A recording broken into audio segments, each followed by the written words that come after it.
दिग्विजय सिंह जी भी बगल से लड़ रहे हैं। आपको लगता है कि उनके लोकसभा लड़ने से खास करके कांग्रेस में, जहां एक के बाद एक नेता छोड़ करके जा रहे हैं, कुछ फर्क पड़ेगा यहाँ के सियासी समीकरणों में? कांग्रेस बैंकरप्ट हो गई है विचारधारा के आधार पर। कांग्रेस बैंकरप्ट हो गई है मानव संसाधन के आधार पर। रोज कोई ना कोई छोड़ के जा रहा है। कांग्रेस बैंकरप्ट हो गई है देश की विकास और प्रगति में अपना योगदान देने के विषय में। और अब कांग्रेस बैंकरप्ट हो गई है प्रत्याशी के मामले में भी। एक एक प्रत्याशी भी कांग्रेस को छोड़ के जा रहा है। पर आपने ये बात की तो जिस तरह से अक्षय कांति बम गए या रामनिवास रावत आए, कांग्रेस का ऐसा कहना है कि बीजेपी लोकतंत्र का चीरहरण कर रही है। यही तो कठिनाई है। आप अपनी कमियां नहीं देख सकते। क्या कारण है कि एक के बाद एक एक व्यक्ति आपको छोड़ के जा रहा है?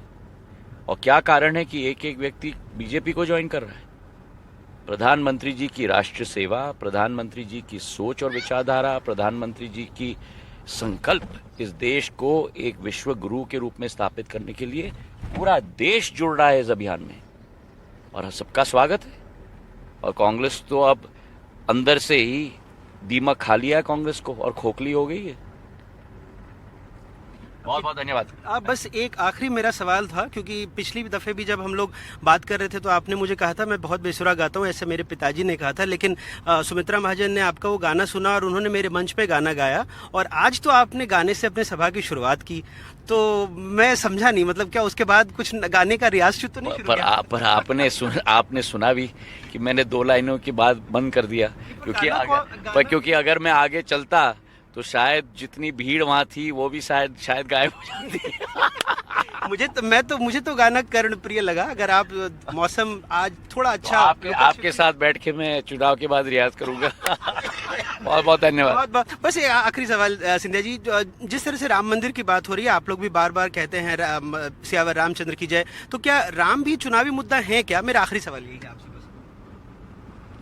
देखिए, मैं स्पष्ट बता दूं, 500 साल का सपना प्रधानमंत्री जी ने पूरा किया है।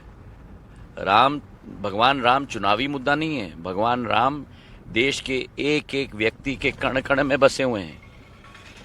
हर मनुष्य में भगवान राम है, हर व्यक्ति में भगवान राम है।